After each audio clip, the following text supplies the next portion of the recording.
Hello' guys, আজি মই কি বনাইছোঁ চাওক। মোৰ চেনেল অসমীয়া নাৰী দীপমণিলৈ আপোনালোকক স্বাগতম জনালোঁ। আজি মই কি বনাইছোঁ গম পাইছেনে? আপোনালোকে বাৰু বনৰীয়া শাক খায় নে নাখায়?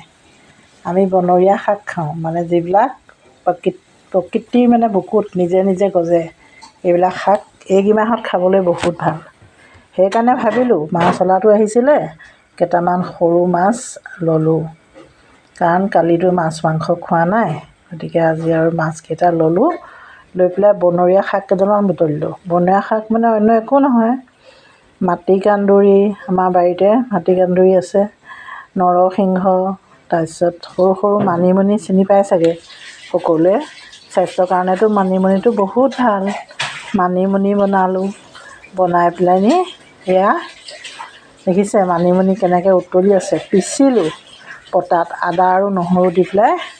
কিছুমানে নহৰু কয়, কিছুমানে ৰচুন কয়, আমি নহৰু বুলি কওঁ। নহৰু আৰু আদা দি পিচি এনেদৰে সৰু টেঙেচি,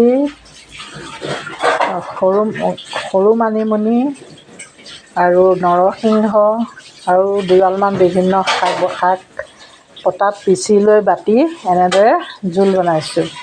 জোল বনাই এই ফ্ৰাই কৰি থোৱা মাছকেইটা ইয়াত দি দিম। মানে আজি বনৰীয়া শাকৰ লগত মাছৰ আঞ্জা খাম।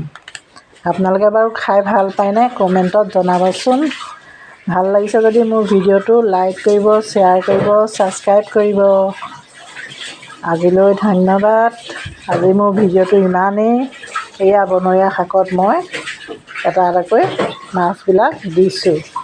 এইটো বনৰীয়া শাকত মাছ দিছোঁ। বনৰীয়া শাক স্বাস্থ্যৰ কাৰণেতো বহুতেই ভাল, গতিকে সেইকাৰণে বনৰীয়া শাকত মাছটো দি দিছোঁ। মই 4টা মাছ দিলোঁ আৰু 2টা মাছ ফ্ৰাই কৰি খাবৰ কাৰণে ৰাখি থৈছোঁ। এইপিনেদি মই পানী কৰা ভাত বনালোঁ। আমাৰ এখন বিচনা আছে, আপোনালোকক ভিডিঅ'টো দিম বাৰু, বনাই থৈছোঁ। এইটোতে পানী কৰা ভাত বনালোঁ। কুকাৰ চুকাৰ বহুতেই বস্তু আছে আমাৰ ঘৰত, এই পাকঘৰত বিশেষকৈ।